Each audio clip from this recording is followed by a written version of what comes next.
I used to think that I was a big thinker, and I don't think I was a big thinker until I really worked for Larry. I'll tell you, Larry told me something once. He's like, and I'm going to paraphrase, but he's like, it's just as hard to work on easy things as it is to work on hard things. He's like, pretend you want to build the world's best spoon. What are you going to do? You're going to raise a couple $1,000,000, get 20 people in a room, work on it, come out with a product a year later. Let's say you want to, go to Mars. You're going to raise a couple $1,000,000, get 20 people, come out with a product a year later. Like at some point you realize like your first steps are always kind of the same. You might as well work on something that's enormous, right? Like at least like, look, what we're working on at Forward's really damn hard. Like I don't have any pretense about it. Like we know that our probability of getting healthcare to 1 billion people is a rounding error to zero. But you know what, man, we get to wake up every day and be like, yeah, but you know what? If it works, like, look at the world we live in. Yeah. And to me, that's the ball game. This Week in Startups is brought to you by .tech Domains has a new program called Startups.tech, where you can get your company featured on This Week in Startups. Go to startups.tech/Jason to find out how. Vanta. Compliance and security shouldn't be a deal breaker for startups to win new business.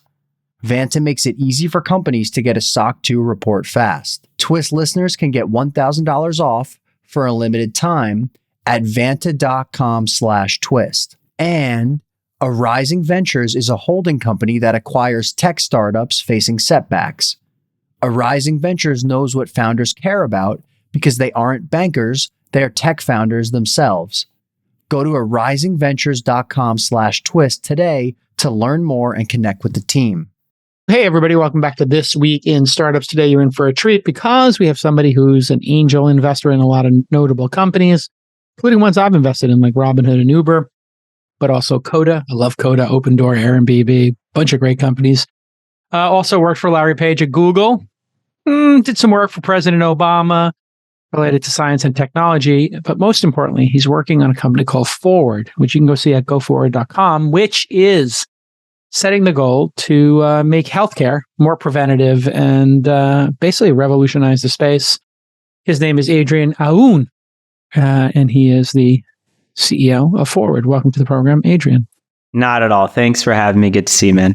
Good to see you. We see each other all over the world. We were just talking about it recently. We ran into each other in Riyadh at FII.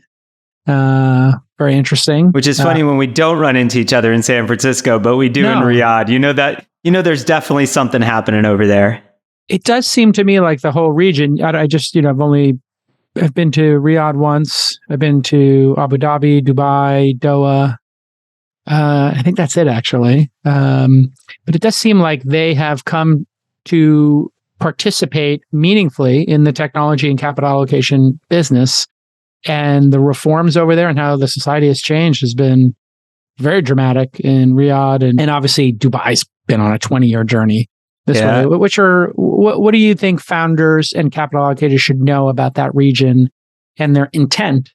What they're trying to get out of this relationship? Well, I think one of the most interesting parts about them is they're particularly intelligent at realizing that they are flush with cash and not flush with other industries aside from oil. And so they're very strategic in that they're not just going to deploy the capital, but they're getting really wise at like, we're going to deploy capital to help our region. And some of that just means diversifying, your sources of wealth and income. Okay, great. The more interesting thing is the amount that they want to partner. And, when you live in the US, one of the things that kind of is always top of mind is democracy. Democracy is fantastic. And democracy, I'm a fan of democracy, but democracy has its pros and cons. And the thing about rulers is that they can get done really, really fast. Pardon my language, but they can. And so when you have good rulers, wow, do things happen over there. And when you have bad rulers, obviously things go south really, really quickly. But one of the interesting things for startups is they kind of run their country much more like startups, right? Somebody at the top says this is going to happen. And quite honestly, it happens whether you like it or not. And sometimes it's good, sometimes that's bad. But if you can align your interests with the region, I think it's an incredibly interesting place to work. Yeah, the Gulf monarchies are really interested in participating in the creation of the future and having a seat at the table, and they're going to. So then the question becomes for people who are operating businesses or, geopolitically, which is beyond the scope of This Week in Startups, obviously, are you going to participate or not? Are you going to talk to them and do business with them or not? Are you going to, try to build businesses together? And while I don't have any announcements to make yet. I'm thinking about doing a series of episodes of This Week in Startups, That's or cool. maybe my founder university from over there. And I've been talking to a bunch of people there. I think building businesses together is like a really great peace dividend and a way to move society forward and culture forward. Yeah, if nothing else, I think just learning the culture and learning kind of the pros and cons on both sides and what we can learn from each other is definitely, there's something there, right? There's a there for sure. Yeah, and it was interesting when we both ran into each other there, how business is so different. Like here, everything's very transactional. Oh, you have a deal. I have a deal. Let me look at your deal. Okay, you got these two deals. Okay, I'll take this one. I'll take A and C. You want D. Okay, we'll do D. Great. Send the paperwork. We're done. And then, hey, maybe we'll hang out or not. We'll develop. But over there, it's all relationship building. Maybe a deal happens. Maybe it doesn't. But the relationship portion is the predicate. The 80%. It's 80%. By the time you come around to saying, here's the deal, you kind of know it's already going to happen because you're close with the person. And again, I think there's some pros and cons to this, like everything. But the pro is you're going into business for the long term with people who you really know, as opposed to us, where it's like, hi, I just did my roadshow. I'm about to get in bed with Sequoia. I've known them for 3 minutes. They've known me for 3 minutes. And yet they're going to sit on my board and be able to fire me for the next 10 years. And all of a sudden you're like, whoa, that's it. Yeah. That's a pretty serious relationship, you know what I mean? And theirs is obviously, again, pros and cons. They might spend, less time diligencing a company and understanding it, but more time understanding the person. And we like to say this is a people business. Maybe their idea is like not that bad, actually. Given FTX, it sounds like people could have done more diligence and more understanding and relationship building of the person. And we've got a long list of those here. From the last boom and bust cycle, Theranos, FTX. Yep. I mean, there's been a bunch of them, and then before that, obviously, we had Madoff and Enron and WorldCom. And I'm sure, sadly, they'll never stop. We'll always have something. But it does seem like we forget some lessons, right? Like diligence, governance. That was a very weird moment. I also think that the one that we forget almost the most is just slowing down sometimes and trying to deeply understand things from first principles. Like one of the kind of things that Silicon Valley is built on is hype, right? And the whole thing of hype is it just engages this FOMO reaction. And whether that's the party, whether that's the deal, whether that's the hot startup to join, et cetera. And the reality is that the most valuable things in the world didn't happen in a day, right? Like they happened over the course of years and years and a lot of hard work from a lot of people. Yeah. And so it's just worth kind of getting to know, like, whether it's the business, the people, but like slowing down to deeply understand. Mm-hmm. Yeah. I mean, I think with crypto, I think a lot of people didn't slow down and just ask fundamental questions like, okay, it's an immutable blockchain. Okay, so we'll translate that into a database you can't change. That nobody's in charge of. Yeah. Okay, when you frame it like that, it's pretty freaking dangerous to me that I can put a bunch of stolen information into an immutable database and not get it out. Yeah. And not be able to take it down. It's like, well, I guess we could find the servers and then demand people take them down, I guess, but maybe not. And maybe there's a technology to make it not immutable. I'm like, this sounds incredibly, the whole tech industry is built on, this kind of age old, like move fast and break things. And honestly, in some places that makes a lot of sense. But, look at me, I'm in healthcare. Like you don't want to move fast and break things. Those things are humans. Don't move them, Yeah, we saw that with Theranos, but we'll get into that later. Okay, we're back with another segment of Pitch It to JCal. .tech Domains is giving Twist listeners the chance to show off their startups on This Week in Startups. Go to startups.tech/Jason to apply. There's only one rule. You need to have a .tech domain to get featured in this ad. This week, I'm going to tell you about handprint.tech. Handprint.tech connects companies with environmental projects. How cool. And this helps brands increase their impact while boosting performance by associating with planet-positive projects. Here's an example. You ever go to one of those websites and you see a counter ticking up how many trees have been planted from purchases? Well, that's handprint.tech. It's really simple. Companies select their impact campaign, then they can track and display their progress in public. Just a win-win-win. The company wins, they hit their goals, the customer wins, they feel great, and the environment wins, obviously. If you want to be featured on This Week in Startups like handprint.tech, it's very simple. Go to startups.tech/Jason and apply today. That's startups.tech/Jason and fill out the form to apply. So when did you decide you wanted to get into healthcare? Because in venture capital, in our industry, there's a couple of industries that you really want to steer clear of. Yeah. Healthcare, the music industry, and education are three industries where startups go to die because they're regulated, they move slowly, and they sometimes are resistant to change. So when did you decide? And I'm not sure I disagree with any of those. So look, I didn't want to get into healthcare. I didn't wake up one morning and be like, healthcare is my thing. You know, I was at Google. You mentioned this. I was working for Larry. I was building a bunch of the alphabet companies. Like, think of what my life was. Like, I was literally a kid in a damn candy store. Every idea I'd have, pitch Larry, get a few $1 billion, go build it. Before that, I was building a bunch of the AI stuff at Google. Like, I was literally like living the dream, honestly. And then I've got an older brother who lives in New York, and he had a heart attack. And so I kind of went from like not paying attention to healthcare to overnight being super focused on it. And honestly, Jake, like, think of my experience, right? On a Monday, I'm like at Google trying to solve AI. And on a Tuesday, I'm like, you know, in my brother's exam room, standing over him with like there's doctors standing over him with like Post-it notes in their hand. And I'm just sitting here and I'm like, are you kidding me? But like, what the hell? Like, how'd we end up here, right? Like, where's the AI? Yeah. And you quickly realize, honestly, that healthcare is just a pile of crap. But what's worse, it's not even an evenly distributed pile of crap, right? There's 8 billion people on the planet. Less than 2 billion of them have access to anything you and I would call like a real form of care. Okay. So I'm sitting here and I'm like just trying to figure this out. I'm like, how do we end up here, right? I'm an engineer. We got smartphones to the whole planet. Why can't we get basic healthcare there? And when you kind of just think about it, it's like fundamentally healthcare is based on doctors and nurses. Doctors are awesome. Like, they're great, but you're never going to scale doctors to billions of people. Like, there's not enough of them. You know, they cost too much. So at some point you realize you need some other solution. And, you know, being a tech guy, like, I'm sitting here and I'm like, well, we build products. Healthcare is a service, but we build products. So then you kind of have to click and say, well, wait a minute, maybe healthcare could be a product, not a service. Maybe we can take every single thing that kind of the doctors and nurses are doing and just kind of migrate it over to hardware and software. Because if you can, look, it's hard, but if you can, like, oh my God, like, you can scale healthcare to the whole planet. You can apply all the AI you want. It's going to be absolutely awesome. Now, you said, well, hold on, like, startups in the healthcare space are really hard. And like, yeah, that's the understatement of the day.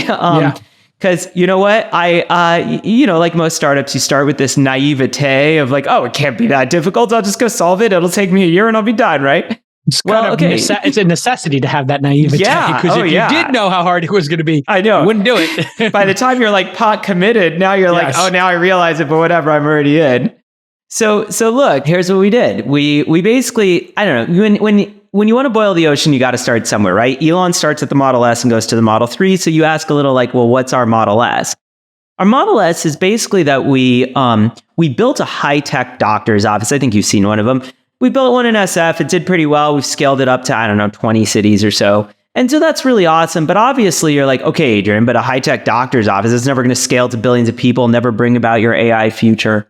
But in essence, it kind of has, because what we're doing is just looking at what's happening inside of those clinics. And like, you come in, you sit in the exam chair and you talk to your doctor about the flu. And I go, wait a minute, why Jake, I'll come in. Let's just build that into the mobile app. Next guy talks to the doctor about skin issues. I build a skin scanner. Next guy talks to the doctor about heart issues. I build a body scanner. And slowly but surely, what I've been doing is just migrating every single thing from kind of doctor and nurse to hardware and software. Until what you realize is at the limit, we are only building hardware and software. Like, we don't even believe the doctor's office should exist. We kind of think that's a thing of the past. And that's kind of the thing that we're announcing now. So I just shared my screen with you. I think you can probably see this. This is beautiful. Yeah, we have to describe this because the majority of people will be listening. But totally. Okay. I see a blue, beautiful, oversized. Okay, so this is called the Forward CarePod. And let me kind of describe. So here's the way to think about it. If Elon has like the self-driving car, well, this is the autonomous doctor's office. And if you're trying to imagine the aesthetics, here's all you need to know. I was a huge nerd as a kid. I watched a lot of Star Trek. And so if you remember the med bay, I'm basically just trying to build the damn med bay, right? Love it. So it's awesome. You walk up to it, you unlock it with your phone. It's super futuristic. It's like, hello, Jake, welcome to Forward. And as you step inside, it basically just loads. It's got this huge screen on the wall, and it basically loads a bunch of different apps for you to play with. And so when those apps come up, you can choose whichever one you want. Let's say you choose the body scan app. This is cool. Like, please stand still, and then it rotates you in a circle, takes a whole bunch of readings, shows you the results on the screen, explains them to you. And then again, like helps you with whatever treatment you need. Maybe you need a prescription. Maybe you need some other plan. Let's say you choose heart health. This one's awesome. It actually opens a tray and hands you a sensor. It's pretty cool. You hold that sensor against your heart. It shows you how, takes the readings, shows you the results on the screen. Again, gives you a treatment plan, etc.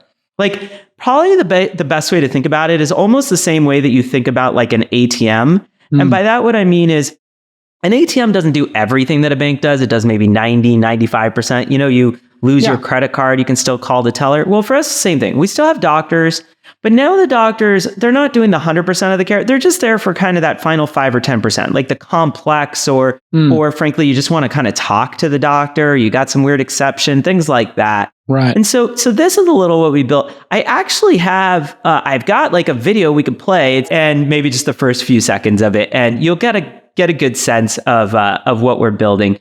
But in essence, what we're trying to do is we're trying to say, like, what would the future look like?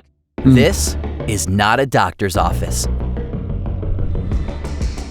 It's Forward. Beautiful. The world's first AI doctor's office. It all starts with the CarePod, an entirely new approach to healthcare with prevention at its core. With health apps in every category to choose from, we're here to treat the issues of today and prevent the issues of tomorrow. We'll start by establishing a baseline of your health, diving deep into all aspects of your health, past health history, current health state, future wellness goals, body scan, biometric monitoring, blood testing, genetics, and more. It's all about understanding where you are today, where you want to be, and how to get there. After establishing a baseline of your health, you're able to personalize your care with health apps curated for you, like our Heart Health app, proven to lower blood pressure in 90 days. Powered by in-person and remote biometric monitoring, you'll be able to detect murmurs and other irregularities and lower your risk of a heart attack or stroke. With a focus on keeping you healthy, you and your care team will be equipped to make the right decisions for your long-term health. Or our Skin Cancer Scan app, to track and monitor things like mole growth, skin lesions, and discolorations over time. Or our Mental Health app, to monitor anxiety and depression with ongoing guidance and support. Whether it's weight management, diabetes screening, or everyday care, like a routine blood draw, COVID-19 testing, or kidney and liver health, there's something for everyone. Because health isn't just about seeing a doctor when you're sick. It's about continuous, comprehensive care that addresses your health concerns today and prevents those of tomorrow. Wow. Yeah, it's not bad, right? It's a crazy vision. The world's first AI doctor's office. So take a step back, right? And just like think about why this is so profound when you go in this direction, right? Like I told you earlier that we have, about 20 locations. And you're like, okay, that's real. But like, obviously that's because you're thinking of construction, not hardware, right? If I told you I had 25 iPhones, you'd be like, whatever. Like, you bought that at the Apple Store 10 minutes ago. Well, you've seen how hardware goes, right? You launch 25, then you launch 50, then you launch 100, 200, 400, 800, 1600. Just imagine that like we're going to put more healthcare on this planet than the world's ever seen. It'll just be like all around us, right? And then obviously you've seen how a world of apps goes, right? You just over time open it up so that anybody can build apps on top of you. So the same way that Apple ushered in a mobile computing revolution, what we want to do is usher in the healthcare computing revolution. Like we want to power the new wave of healthcare. So that starts to give you kind of hopefully a decent sense of what we're going after, yeah? Feels like a super app with a physical manifestation of it. So, with Uber, you can order food or you can get a ride. And then there's other things that have been added to it. Or if you use some of the super apps, Kareem in the Middle East, you can click a button, have somebody come clean your house. Uber is testing like TaskRabbit kind of assistant. You get the idea. So here, if I really want to check my heart rate, you give them that piece of hardware, you're making that. If I want to do my skin, which I have the mole issue now that I'm 50, and I get checked because I had skin cancer in my family. I had a mole removed that wasn't cancerous, but it was just, it had grown. That doesn't require like reinventing the wheel. This is a very basic, simple thing. You need to take a picture of it, and then you have to monitor if it gets bigger. And then track it over time. Yeah, exactly. And track it over time. And then I just did Prenovo, and then I've been doing blood tests So some of these, like you're going to need a phlebotomist to do the blood test. So actually, this sounds really crazy. We do blood in the CarePod, and I know this sounds wild, but we actually don't use a phlebotomist. Have you seen these kind of like self-serve blood draw things? No. I gotta show you this. Okay, hold on. I'm gonna take my jacket off, and I'm gonna show you. So this isn't from us, but if you think about what we're doing, we're just kind of looking out there at saying, like, what is the latest technologies that we can kind of bring to bear to consumers? And so obviously one of the kind of cool technologies out there that you're probably familiar with, in fact, you might have used them, is like the Freestyle Libre continuous glucose monitor, yeah, right? I've tried that, yeah. Yeah, we have an investment in a company called NutriSense that helps with a coach that does this. Yeah, and awesome. And there's a bunch of these companies now. Well, basically, you can almost think of like the next generation of that as being something like this. And there's a few companies that make these, and don't worry, they're FDA cleared and all that. But in essence, what I'm going to do is just pop this off. This is just double-sided stick tape. And then I'm just going to go ahead and, lift my arm, my nice like farmer's tan arm over here, and just pop this on. And then this little white chamber, this is a vacuum chamber. And so what I'm going to do is I'm going to puncture the vacuum chamber. I'm not puncturing my skin. I am not. There's no needle. There's no lancet. There's nothing cutting me. But what it does, if you see this little kind of tube down here, it now basically has enough suction ability that it can literally like suck the blood out of you, which I know sounds ridiculous. It's like, but if you've ever had a hickey, like this is kind of what a hickey is, or if you've ever done the like cupping I was 15 thing. years old, but yeah, okay. Well, maybe you should have more fun in life. I'm just saying. So in essence, what it's doing is it's just sucking the blood. Maybe you've had cupping. Have you ever had that weird massage cupping thing? No, but I've seen Gwyneth Paltrow do it. Whoever celebrities do it. I actually haven't had, I did have it once. I think it's weird. But anyway, but the point is, okay, so now do you see how this blood is like filling up right there? Yeah, that is wild. Yeah, totally. So you can get a little mini blood draw through this device. It's actually not that you mini. Just self-administer. It's not that mini. You'll get about 500 microliters. I'm going to stop this merely because honestly, I demo this a lot and I don't like my blood fully leaving. But you can kind of see Yeah. And that's the future. Yeah, maybe it's not the future. Maybe it's the present, my man. Yeah. So but the point is you can do that. You can just pop it right back in that tray and then Forward will process it for you, right? Amazing. So this is kind of the point. The point is when you look like there's a lot of technology that actually exists. Sorry, I'm just putting a Band-Aid on. Yep. There's a lot of technology that exists for the purpose of providing better health. But that tech doesn't really make it to you today as a consumer, mostly because, frankly, the insurance company has no incentive to deliver better and better care. It just costs them more. So we took a slightly different approach and said, well, there's a bunch of cool stuff out there. Maybe we can bring it all together under one roof. And if you think about what we're doing, we almost look a little like the iPhone, right? Like they launched the iPhone and then next year they're like, ooh, now let's add 3G and 5G and LiDAR and GPS and gyroscope. Well, for us, yeah, exactly. It's like they add capabilities and then apps get built on top of the capabilities. And that's what we're doing. We're like, great, how many capabilities can we add? Prenuvo, caveat, I'm an investor in them, but they've got some cool tech. Maybe we should be building that in, right? And so you just look at everything that's out there and say, can we build it? And then every single kind of healthcare provider, whether that's a doctor, whether that's a startup, whether that's an academic, they can all sit there and be like, I can use all the technologies. In essence, what you're doing is you're kind of creating the healthcare operating system that needs to exist. And to us, that's pretty exciting. If you're a SaaS or services company that stores customer data in the cloud, then you need to be SOC 2 compliant. You knew that. From a third party, and you need that third party to close big deals. And if you want to get compliant easier and faster, you need to use Vanta, V-A-N-T-A. Vanta makes it so easy for you to get and renew your SOC 2. On average, Vanta customers are SOC 2 compliant in just 2 to 4 weeks. Compare that to 3 to 5 months without Vanta. And Vanta can save you hundreds of hours of manual work and up to 85% of compliance costs. This is a total no-brainer. And Vanta does more than just SOC 2 compliance. They also automate up to 90% compliance for GDPR, HIPAA, and more. You can't afford to lose out on major customers. We all know that. Listen, it's a hard year. Last year was hard. You can't lose those major customers because you don't have your compliance dialed in. Just work with Vanta. Get your compliance automated and tight is right. Lock down those big deals. Here's the best part. Vanta is going to give you $1,000 off. That's 10 hundies. Get $1,000 off at vanta.com/twist. That's vanta.com/twist for $1,000 off your SOC 2. So how do you make money from this? How does this become a long-term sustainable business? Yeah, totally. So we charge consumers. It's this age-old, very confusing thing in the world of healthcare, but you pay us and we deliver you better health. It's a good deal. So we charge $99 a month. And that includes everything from your blood test to your genetic sequencing to, chatting with our doctors to all the apps, et cetera. And if you think about it, like when Forward started, we were $149 a month. Now we've cut a third of that. Now we're down to $99, right? We're just going to keep going. It's the classic Moore's Law, right? We're just going to kind of keep lowering our price to $79, $59, $49, $39. And our real mission is we want to get healthcare to as many people as possible. So maybe if we're lucky and we do the right things, maybe one day we can deliver these in the middle of India and Rwanda for pennies on the dollar. And that to me is a pretty cool idea. Here in America, let's just say for people who are insured, they're spending on average thousands of dollars a year on insurance. I don't know what the exact number is. I'm going to pick a number, $4,000 a year for the average American.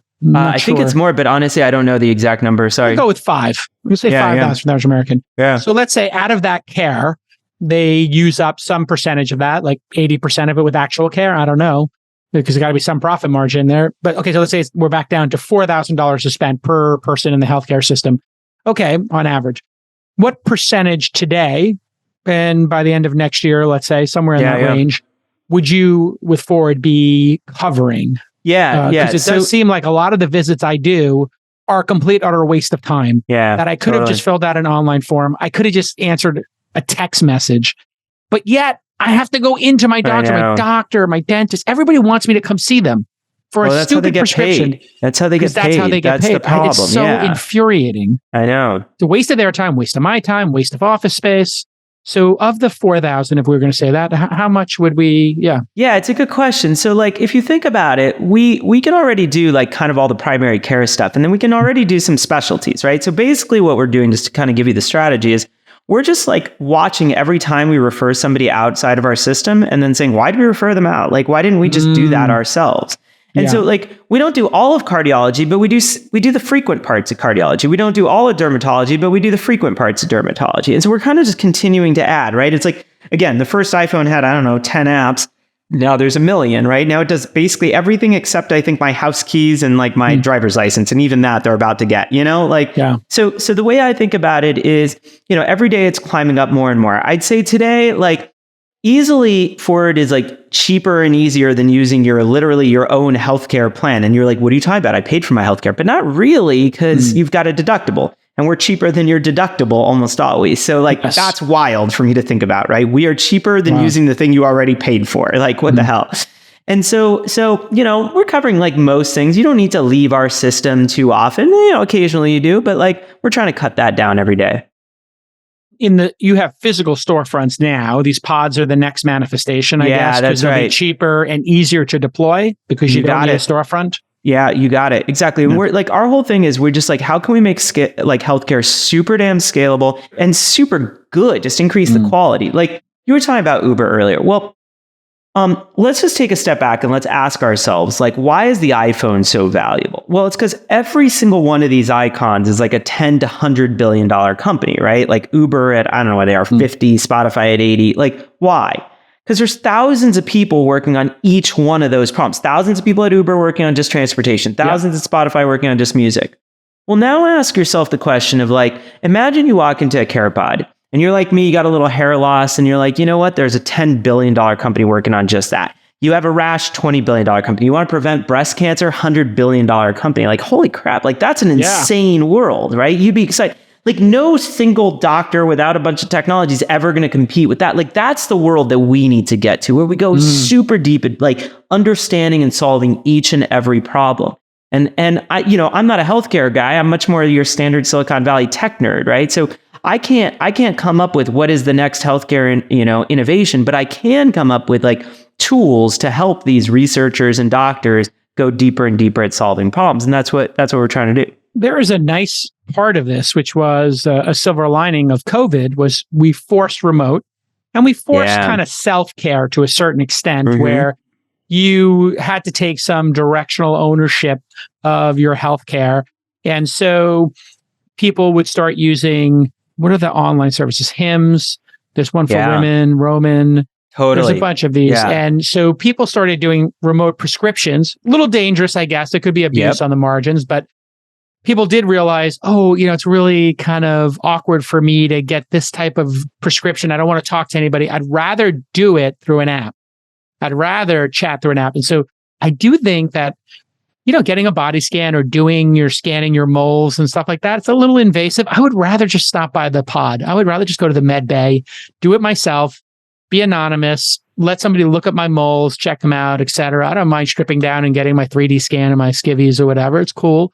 I think that's going to be part of the appealing part for young people. So is there a difference between how young people approach this versus old people, how they will look at the pod? Yeah, but you know what? It might be actually the total opposite of where you intuitively would go. So here's the deal. Like, if we look at our customer base today, it skews a lot older than you'd imagine, right? Because you know what? When you look at this and you're like, 20-year-olds are going to love this. But you know what? 20-year-olds don't give a shit about their health. They give a shit about burritos. You know what I mean? Right, like, you remember when we were 20, like 97 years ago, and we were like, we're invincible. And now we're getting a little older, right? And now we're like, oh God, we got to monitor our health. Oh God, our backs ache, and like your body starts breaking after a while, if you're going to be totally candid, right? And so I think what you find is that this notion like, but the young people adopt tech. I mean, not really, dude. Like, everybody's grandparents have iPhones at this point, it's like, so yeah, it's kind of for everyone. That's interesting. Yeah. And also, I think one of the things that's happening is the last generation that didn't grow up with the internet is almost gone. So, like boomers, they're like our parents, I guess, or they're sadly going to be gone soon. A lot of us are dealing with that, 80-year-old parents. Totally. Then you go to Gen X, we kind of remember the birth of the video game and the internet. So we're like, it's normal for us. We barely remember not having it. I mean, we do remember it, but, barely. So yeah, maybe it's a moot point. Everybody kind of likes technology now. So we didn't talk about two topics. I'll take it in whichever order you like: artificial intelligence and wearables. Because I just got this new Apple Watch. I got it. Yeah, you got the new Ultra 2. I got the Ultra 2. Pretty phenomenal, like where this is going, what they're tracking. So let's talk about the wearables thing. So the wearables thing is awesome and at the same time useless, right? So let's just take a step back. Like, if you think about it, you remember when we were growing up, how there was like, what was that? Like Sharper Image, that store, Sharper Image in the Brookstone. Catalog. Yeah, sure. Yeah, okay. And we would buy all these gadgets. We'd use them for like, 3 weeks, a month, and then we'd throw the damn gadget away. Like, it turns out the connected toaster was stupid, but in some ways it wasn't stupid, because these days I've got the connected lights, the connected garage, connected everything. But what's changed? Why am I not throwing them away? And it's that today, all these things connect to my iPhone. So my iPhone like kind of turned them into being like valuable. But in healthcare, we haven't done that yet. So like I've got the Oura Ring, and in some ways I love this ring, and in some ways this ring is the dumbest thing ever, because it's like I wake up every morning and it's like, Adrian, you slept terribly. I'm like, no shit, I slept terribly. I know. Now what? Like, it's like, it's not changing my diet. It's not changing my exercise. It's not right. So what you realize is like you need that. What is the iPhone for healthcare? You need it to radio back. So everybody says, great, have it radio back to the doctor. It's like, really? Do you think your doctor is going to sit there and watch your metrics all day? Like, that's not what they're paid for. You need to have some health coach you're paying thousands of dollars a year to. Yeah, exactly. And that's not scalable. And who has the money for that? It's not scalable. So, exactly. So then we said, well, maybe we just create the healthcare OS that everything plugs into. We use that data in your apps, and now all the apps can use all the capabilities and all the data. And that's an awesome world, because now some random new developer can come out tomorrow and be like, hey, that Oura Ring data, we think that data is pretty valuable. We actually think it's valuable in helping you with something else. I don't know, your posture. I'm making this up, right? Whatever it happens to be. And like, that's a pretty cool world. So I think that the wearables are almost like before their time. By that, what I mean is, in technology, we almost always hub and spoke things.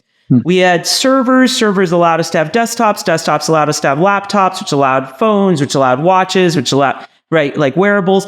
But if you forget the chain before, like, how useful is your laptop without a server? Pretty damn useless, right? Like, go on a plane with no internet, you put your laptop away, right? And what you realize is, in healthcare, we've forgotten the hub and spoke model. We forgot to build like the CarePod, and instead we went straight to, the Ring. And it's like, cool, but that makes them incredibly limited in what they can do. No doctor has said, can we have your Apple Watch data? Can we have your 8 Sleep data? Can we have your Oura Ring data? Can we have your Peloton data? Like, I'm really waiting for the med bay to kind of pull this together. And if I came in and it was like, hey, by the way, take out the app, sync it, boom. Would Totally. you like, somebody to review this? So then talk to me about what is the role of a doctor in your world? Are they going to pop up on the screen in the med bay and say, hey, great job. Let me ask you a couple of questions here. There's arguably like three things that doctors kind of are at their core. A doctor is hands, heart, and brain, right? It's the hands, is we do physical things. It's the heart, like we're just a caring, empathetic person, right? When you're in a tough spot, you probably don't want the screen to be like, by the way, J. Cal, you've got cancer. Like that kind of sucks, right? Yes. And then it's their brain. It's the algorithms. Well, the reality is our brains are not incredible calculators, right? We should probably let AI do that. And on the hands, like sometimes you need the doctor, but pretty rarely. They're actually a really expensive version of hands, right? I don't know. If you crash your Tesla Model 3, do you take it to Doug Field or whoever's the head of engineering of the Model 3 program at Tesla? No, you take it to a mechanic, right? The mechanic's cheaper, right? So you just get specialists that can do it, or you do it yourself.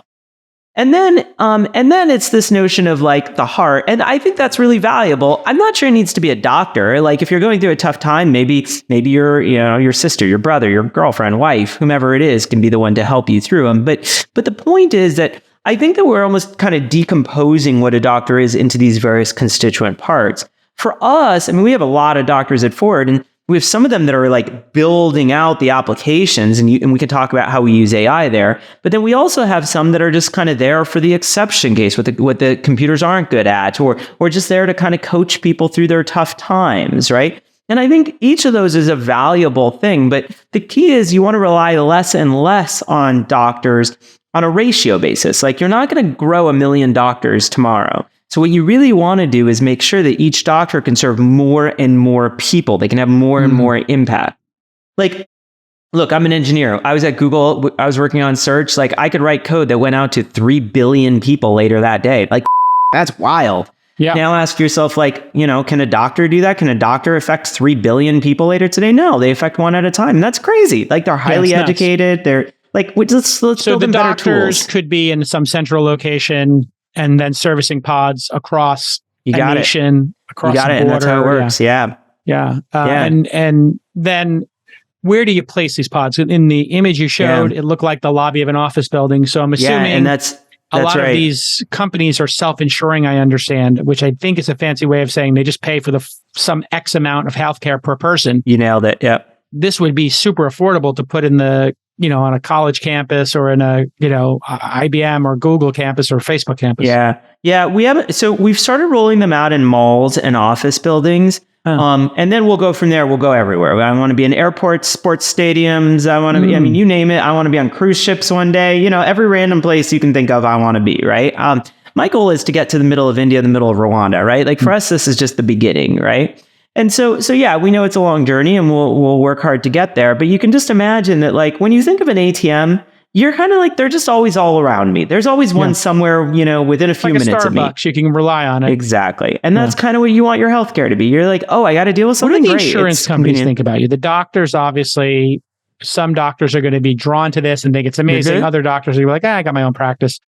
Okay. So I'm sure it's a split decision there. I'm correct? Yeah. I think most doctors look at us and say, hey, this is clearly like, you're in the right direction. I think, some small number think we're crazy, but like mostly once they kind of look at it, they go, okay, that's cool.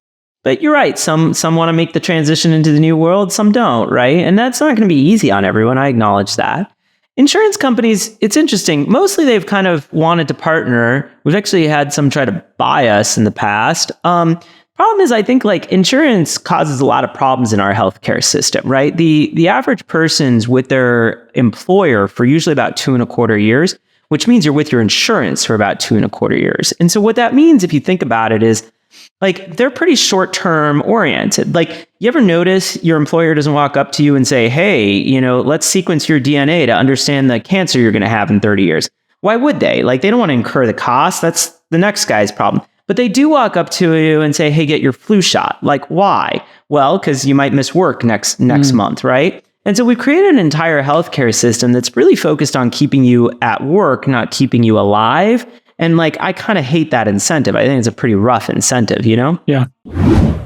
All right, building a startup is really hard and things, well, they can turn on a dime. You can do everything right, and let's face it, you can still fail. Well, that's where Arising Ventures comes in. Arising Ventures is a holding company, and they acquire tech startups that are facing setbacks. Let me tell you about one of Arising Ventures' success stories. Jive is a talent platform that matches retail stores with in-person workers. COVID totally crushed Jive's business, and the company was forced to shut down in 2021. Then Arising Ventures bought it out of liquidation. They brought back a couple of the key team members and they restarted the business, and they went from 0 to 1 million in ARR in just 5 months. Now the company is serving some of the world's biggest brands. Now listen, Arising Ventures knows what founders care about because they aren't bankers, they are tech founders themselves. So here's your call to action. You can learn more about Arising Ventures and connect with the team at arisingventures.com/twist. After submitting your information, you'll hear directly from the founding team within 24 hours. That's arisingventures.com/twist. And so AI's role in all of this. Yep. People are having an interesting time uploading their blood tests and all kinds of other diagnoses or reports and then saying, hey, tell me about this. Sometimes it hallucinates. Sometimes it finds interesting things. Yeah, so clearly totally. We're on the cusp of this could be certainly really helpful for people who don't have a healthcare system. You mentioned like 70% of the planet doesn't have healthcare the way we think about it. So for them, it's going to be all upside. Totally. So where is this all headed? Do you trust it or not? Yeah. So I'm going to tell you something counterintuitive. No, I don't really trust AI touching consumers yet. And so not on something like this where the stakes are really high. So what we do is we use AI to give tools to our doctors. So let me give you an example. Like we've got a cool AI that kind of, goes out to the internet, looks at like what the latest guidelines and research says about a condition, and then extracts that out and kind of helps us build out an app inside the CarePod. But the first thing it does is it shows that to one of our doctors here, and our doctors on our central medical team look at that and they say, okay, this is right, this is wrong. I kind of want to, solidify it, test it. Good. Now ship it off. So we're not one of these companies. We're not like, hey, user, just go talk to the LLM because, right now, as you mentioned, the accuracy of these LLMs is not high enough for this use case. You know what I mean? Like it'd be pretty scary. So we shouldn't do that. Maybe one day they'll get there. I don't know. I hope so. But no, we don't do that. In fact, even when you're in the pod, anything that the pod's doing, actually, we've got a doctor or a nurse practitioner, depending on your geography, like sitting at home, watching the data kind of in real time and being like, hey, you know what? Yeah, like this is the prescription I want to give. This is the diagnosis I want to give. So again, you really, really want to kind of, there's a lot of companies in healthcare that are like, pure service, and there's a lot of companies that are like pure AI, and that's great, but like actually the best of both worlds is where you want to be. So what we do is like use computers at what they're good at and use humans at what they're good at. So what's success for you? What are this like? How do you know you've kind of gotten this to where it needs to be? Look, my goal is I want to get healthcare to billions and billions of people. I want to be the first healthcare system that scales to 1 billion users. By the time we've got these CarePods in the middle of India, in the middle of Rwanda, I'm going to say, okay, we did what we set out to do. Like, that's an awesome world. And what's kind of crazy is if I told you like, hey, I want to go build Kaiser in 50 countries and get them to 1 billion users, you'd look at me like I'm crazy. You'd be like, good luck. Yeah. But once you kind of see this, you can kind of just be like, okay, I kind of get it. Like I've seen this path. There was an $800 iPhone. Now in the middle of India, I can buy a smartphone for $20. Like I get it, right? And so for us, it's like the path from here is incredibly well understood and well trodden, but it's hard execution. That's on us. We got to go execute. How many people do you have at the company now? I know you've raised a couple of $100 million for this. This is a big vision. Yeah. Oh yeah. We're not small. I don't know, probably still less than 1,000, but not far from it, my friend. Wow. We got a decent amount of people overall. Yeah. Incredible. And then it takes a village, tens of thousands of members so far? It's a bigger number than that, but we don't give exact numbers, but it's healthy. It's healthy. No pun intended. It's such an incredible vision, and obviously we're all rooting for you to make this work. Super kind. So this is primarily US, right? Like you just start here? US for now, but obviously if I want to get to 1 billion, as well as I can't stay in the US. So we're not going to go international immediately, but we will sooner rather than later. Yeah, I mean, there's got to be some countries that have money and a large population and could see this as a very strategic thing. I'm thinking like India, Pakistan. I'm thinking about people with hundreds of millions to and then need it because they have no solution. Like what's crazy is, we complain about our healthcare in the US, but like we have doctors. I can show you like 100 square mile areas in sub-Saharan Africa where there's no doctor around. And you're like, what are you talking about? Like, that's insane. You know what I mean? So yeah, I get really excited to get to these places that need us most. It would be incredible if a government actually, government of India, Pakistan, I don't know, pick some country with hundreds of millions of people who, they don't have enough doctors to go around. Man, what a great front line of and it's got to be a massive cost saving. What does a pod cost to make? A couple $100,000. We don't share the number, but it's a lot less than most people think. It's not that much. Like it's tens of millions. I mean, it's not tens of millions. No. But you're doing the full. Are you doing that body scan in there? I know. No, we're not. So we're not yet doing the call it the Prenuvo QBio style. We want to get there. The cost right now of that's still pretty high, and we're kind of honestly just waiting for those guys to optimize and lower their costs. And as soon as they do, let's build it in, Right. That would be a lot easier. And the Daniel Eck is doing his back some. Yeah, I think we do everything. I need to fully confirm this, but I'm pretty sure we do everything that his does. His is much more like the kind of like us, he's scalable. He's doing a body scan, like a 360 body scan. Yeah, I think he's just doing what I think are just time of flight sensors. But honestly, I don't want to speak out of turn. I could be wrong on this. Yeah, are those full body scans helpful or not? My doctor was like, you may find stuff that you don't want to check out, and it just creates anxiety. But you can do it if you want. But it may just create anxiety. Yeah. For you. So what you're mentioning is a real issue. So here, let me give you the way to think about it. Whenever, let's pretend we looked at every cell in anybody's body and said, we're going to go see if you have cancer. Well, I hate to break it to you, pretty much everyone has some cancerous cells. And so you might say, well, if I know, should I remove them? Well, maybe not. See, some of those cancerous cells are going to become something bad. Some of them are never going to cause you any harm. So actually just removing them is causing you more harm. And so the problem is that when we do these full body scans, we don't know as an industry, like in the world of health, we don't have good priors, good data to say, well, these are the ones you should remove. These are the ones you shouldn't, right? And when you don't have that data, it kind of means, I don't know, we might be harming people. And so what happens is, there's this line in medicine, when you go fishing, you find fish. You're going to find something and you might harm somebody. So the reality is that the people doing it today are kind of actually really helpful because we're all the guinea pigs. And I've done it myself. We're all the guinea pigs for the people in the future so that we can go all collect the data and be like, this is the one you should have removed. This is the one you shouldn't have removed. You know what I mean? And that's kind of the reality. Now, generally, I'm an engineer. So I learned in, I think, second grade, knowledge is power. More data can't hurt. But it's really important that once we get that data, we figure out responsibly what do we do with it. And we can't just say, oh, I have cancer, ergo I must do something, because you know what? Maybe you shouldn't. Maybe there's different grades of cancer. Maybe there's different levels. Yeah, it's complicated. But it's great to have somebody with a product vision working on this. And we saw it up close and personal with Uber.